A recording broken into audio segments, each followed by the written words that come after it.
In 1983, a team of deeply pious scientists conducted a radical experiment in an undisclosed facility. The scientists had theorized that a human without access to any senses or ways to perceive stimuli would be able to perceive the presence of God. They believed that these 5 senses clouded our awareness of eternity, and without them, a human could actually establish contact with God by thought. An elderly man who claimed to have nothing left to live for was the only test subject to volunteer. To purge him of all of his senses, the scientists performed a complex operation in which every sensory nerve connection to the brain was surgically severed. Although the test subject retained full muscular function, he could not see, hear, taste, smell, or feel.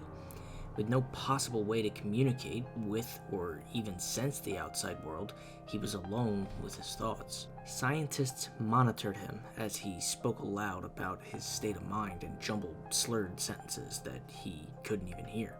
After 4 days, the man claimed to be hearing hushed to unintelligible voices in his head. Assuming it was an onset of psychosis, the scientists paid little attention to the man's concerns. 2 days later, the man cried that he could hear his dead wife speaking with him, and even more, he could communicate back. The scientists were intrigued, but were not convinced until the subject started naming dead relatives of the scientists. He repeated personal information to the scientists that only their dead spouses and parents would have known. At this point, a sizable portion of scientists left the study. After a week of conversing with the deceased through his thoughts, the subject became distressed, saying the voices were overwhelming. In every waking moment, his consciousness was bombarded by hundreds of voices that refused to leave him alone. He frequently threw himself against the wall, trying to elicit a pain response. He begged the scientists for sedatives so he could escape the voices by sleeping. This tactic worked for 3 days until he started having severe night terrors. The subject repeatedly said that he could see and hear the deceased in his dreams. Only a day later, the subject began to scream and claw at his non-functional eyes, hoping to sense something in the physical world. The hysterical subject now said the voices of the dead were deafening and hostile, speaking of hell and the end of the world. At one point, he yelled, "No heaven, no forgiveness," for 5 hours straight.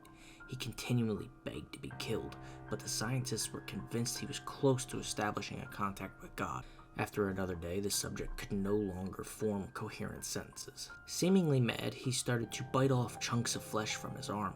The scientists rushed into the test chamber and restrained him to a table so he could not kill himself. After a few hours of being tied down, the subject halted his struggling and screaming.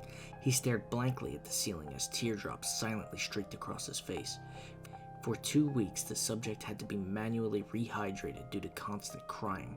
Eventually, he turned his head and, despite his blindness, made focused eye contact with the scientist for the first time in the study. He whispered, "I have spoken with God, and he has abandoned us," and his vital signs stopped.